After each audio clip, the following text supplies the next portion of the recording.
Hello, and welcome to the latest episode of the Low Budget Review Show. I am your host, Eric Smith, and today I am talking about Shadow of the Sasquatch by J.H. Moncrieff. This is from Severed Press, and I'm just going to read the back cover copy. The continuing story of Return to Dyatlov Pass's heroine, Nat McPherson, was lucky to survive the massacre at Dyatlov Pass, but she doesn't feel lucky. Struggling with severe depression after witnessing the death of her friends, she's unable to work, drowning in a sea of debt, and dependent on alcohol to get her through the day. Excuse me. Feels like there's a sneeze coming on. When a desperate family in the Oregon wilderness appeals to her for help, she isn't the slightest bit interested. But Nat can no longer ignore the call of duty when the family's young daughter calls her screaming in the middle of the night. Is hunting the Sasquatches that are terrorizing the hapless family Nat's ticket back to herself and true survival, or will she just become another casualty, destined to join her slaughtered friends and become lost in the shadow of the Sasquatch? So there you go. There's your nutshell, your back cover copy. For the too long didn't watch folks, I gave this 4 out of 5 stars. I very much enjoyed this book, but I do tend to enjoy the works of J.H. Moncrieff. So, first of all, you don't need to have read Return to Dyatlov Pass. I don't know if that's how you pronounce it. You don't have to have read that. There's enough. This is its own, basically, standalone story. And there's enough here for you to understand Nat's PTSD. But I would recommend reading Return to Dyatlov Pass, because that's an interesting book. And it is about, well, it's not about the mystery of Dyatlov Pass, which is a real thing. It's Nat McPherson has a podcast about strange and unusual things, and she and her best friend and some other people go to investigate the mystery of Dyatlov Pass, and then horrible, horrible things happen. And so what we have here is Nat a year after those events, 6 months to a year. I don't remember the exact time frame. And she is severely suffering from PTSD, as it says on the back. Drinking, not paying her bills. She's seeing a therapist. That's not going well. We meet this family that has bought a house in the Oregon wilderness, and it starts with them, and so Riley Tanner is the mom. Her husband is a long haul trucker. They have a young daughter, 10 years old, I think, and we start with Riley being shown this house by a realtor. She's like, "You're crazy. This is beautiful. You know I love it, but there's no way we can afford it. But the price is too good to be true." And she doesn't trust things, but the realtor assures her, "Oh no, the previous owners were just city folk that had problems with the wildlife." Understatement. So Riley and her family, they buy the house, and then we find out that whenever her husband goes long haul trucking, something horrifying happens to Riley and her daughter. So she calls Nat McPherson. We meet Nat in therapy, learn what's been going on since the events of the previous book, that she's got this severe depression, this PTSD. I've never suffered from PTSD, and I don't know anybody who's really talked about it personally to me. So I think this is a good portrayal of PTSD, but I don't have the knowledge base to know if that's accurate or not.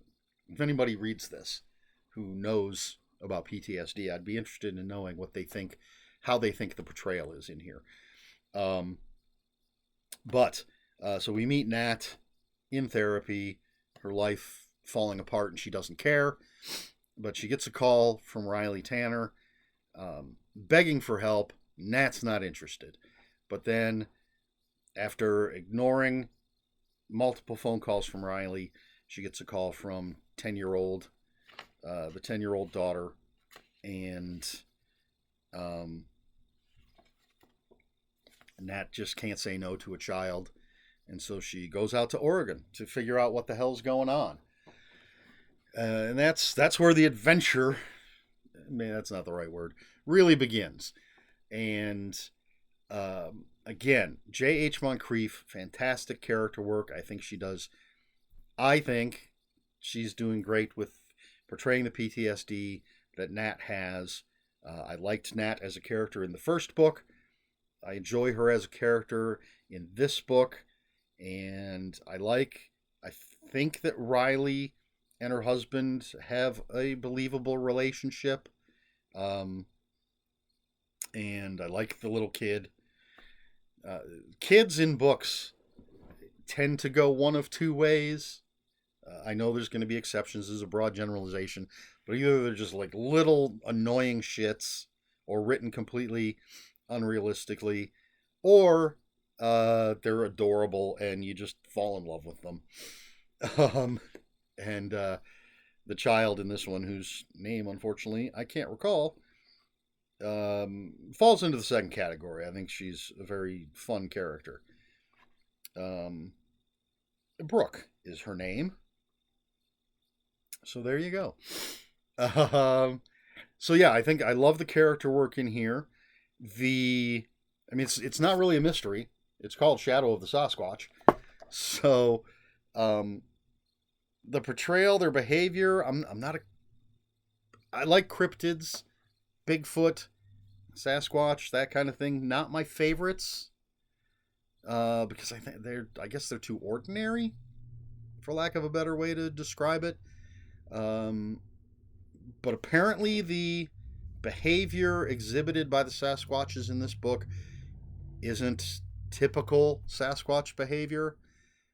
The story went in directions I did not expect. It did get to a point where I did expect something. I was like, oh, this is why these things are happening. I was wrong. Hopefully that doesn't give too much away. Because I don't know if people will think in the direction I'm thinking, and then saying I was wrong might give away something. I don't know. But definitely went in a direction I did not expect. And just an enjoyable cryptid book. Severed Press, known for their creature feature stuff. Just looking in the back, other books by Severed Press. Well, 3 pages that all declare cryptid novels. Return to Dyatlov Pass, Cryptid Zoo, The Cryptid Files, Down from Beast Mountain, Loch Ness Revenge. That's a Hunter Shea that I haven't read yet. Baker County Bigfoot Chronicle. Yeah, they love doing the cryptids and the killer animal type stuff. So I'm all here for that. I recommend this if you're a J.H. Moncrieff fan, if you're a cryptid fan, if you're a fan of just an entertaining book. Shadow of the Sasquatch by J.H. Moncrieff, 4 out of 5 stars. It is the sequel to Return to Dyatlov Pass, but you do not have to have read that. You should, but you don't have to have read that. And then the follow-up is Monsters Among Us, which is Nat McPherson is back, and it also ties into another Severed Press book, Monsters something. I can't read the title. All my J.H. Moncrieff is right in front of me. I don't remember exactly the title, but that wasn't a Nat McPherson book, but now it's bringing things from that book into Nat McPherson's world. And I recently got Monsters Among Us, which is why I figured I should read this before I read that, because I got to read things in order. Anyway, Shadow of the Sasquatch. J.H. Moncrieff, 4 out of 5 stars. Pick it up. Recommendations. Let's do recommendations instead of a question this time. And of course, I recommend Return to the Dyatlov Pass by J.H. Moncrieff. And I want to say Monsters in My Wake. Does this have a list? No, this doesn't give me a list of J.H. Moncrieff books. So I can't look up J.H. Moncrieff, Monster, and Monsters Among Us will come up, but hopefully the other one would come up as well. Any of the cryptid books by Hunter Shea, excuse me, who is huge cryptid fan. He's got the Jersey Devil. He's got the Montauk Monster. I die in the Jersey Devil. Spoilers. He's got Bigfoot books. He's got Loch Ness books. He's got just all sorts of cryptid books. You can't go wrong with Hunter Shea. I'm going to recommend a movie. I have not read the book it's based on. Bigfoot War by Eric S. Brown. But it was made into a movie with C. Thomas Howell. And I don't remember who else. It's a very low budget. I don't know how Eric S. Brown feels about the movie. I enjoyed it. For a low budget monster movie, I found it very entertaining. Bigfoot War. So I recommend checking that out. And I'd definitely be interested if anybody has seen it or ends up watching it, letting me know what you think of it. I haven't seen it in quite a while, but I remember being entertained by it. Trying to think of other cryptid books. But nothing is coming to mind besides Hunter. I mean, Hunter S. Shea is like the go-to guy for cryptid novels, in my opinion. Although Eric S. Brown writes, there's a whole Bigfoot War series. He does tons of cryptid stuff, but I haven't read Eric S. Brown. I don't believe. So I can't recommend that stuff. I'm kind of looking around, seeing if there's any other cryptid books. I need a good, cryptid nonfiction book. I'll recommend a game as well, a board game. There's a series of board games called Horrified. The first one is Universal Monsters. It's a cooperative game. All the players play together to defeat a number of monsters, depending on the difficulty level that you want to play at. But the second one to come out was called Horrified American Monsters, and it's all cryptids. It's got Mothman, Chupacabra, Bigfoot, and a couple others that I don't remember what they're called. And you, depending on the difficulty level, as I said, you can go up against 2 of them, or 3 of them, 4 of them, if you're crazy. All 5 would be insanity. But you are a character with a special ability. Everybody has, I think, 3 actions or 4 actions, although one of the characters usually is, their special ability is an extra action. You're moving around this map, picking up these items that you're going to need to defeat the cryptids, and each cryptid has a completely different way of being defeated. And after each player takes their action, you flip a card for the cryptids, and the cryptids are going to do stuff. The only way to win is to defeat all of the cryptids, and you can lose if the monster deck of cards runs out. Then you lose. There's a terror track that will goes up because of certain things. If that reaches the end of the track, you lose. And I think if everybody becomes defeated, because you can be basically knocked out, and you take your figure off the board, and then on your next turn you go to the hospital or a specific location where you're sort of healed, and you come back. But I suppose if in a single round everybody was knocked out, that might be a way that you are defeated. I don't recall. I've never seen it happen.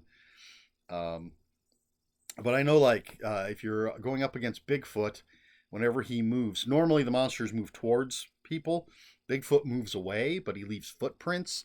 And so you have to collect these footprints, and then you can trade things in something. You get blurry photograph pieces, and you have to put the photograph of Bigfoot together.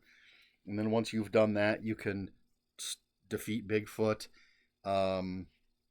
Jersey Devil. I really like the Jersey Devil one because in the game, there are civilian characters that will pop up on the board every once in a while. It's bad if the cryptids kill them, but you can escort them to where they want to go, and you get a benefit if you do that. But in the Jersey Devil one, there's all these cards of those civilians, and you randomly pick these tokens that have attributes like glasses or a cane or a hat or whatever. I don't recall. You don't look at them. You put them on the board. You have to collect them, and you're trying to figure out which of these people is the Jersey Devil. I think it's the 13th son of a 13th son or something like that. So you have to figure out who the Jersey Devil is. So that's a lot of fun. And then I don't remember what you have to do with Mothman or Chupacabra. Well, Chupacabra has something to do with goats. I think there's like goat traps. Anyway, yes, if you're a board gamer, a tabletop gamer, Horrified American Monsters, a lot of fun. There's 4 versions of Horrified, and American Monsters is right up there with the original as favorite, depending on my mood. American Monsters might be my favorite one day, but then the Universal Monsters one might be my favorite the next day. They go back and forth. There's one with Greek monsters, which is and the most recent one, I'm biased because it has Cthulhu and hopping Chinese vampires. Anyway, Horrified, American Monsters, recommend that. All right, that's it. That's enough. No question, as I said, but feel free to ask questions or just share anything. Your love of cryptids, all that good stuff. If you can recommend a good, fun, nonfiction cryptid book, something like maybe a cryptid encyclopedia kind of thing, let me know about that. All of that in the comments below. If you have any comments, questions, or corrections, please put those in the comments below. Comments are open for spoilers. Just post spoiler warning. We try to be polite here at the Low Budget Review Show. Please like, share, and subscribe, all the usual YouTube stuff. If you care to follow me on other social media, I'll have links for my Instagram and Bluesky in the description below. That's all I've got. This has been the Low Budget Review Show. I have been Eric Smith, and until next time, read more books.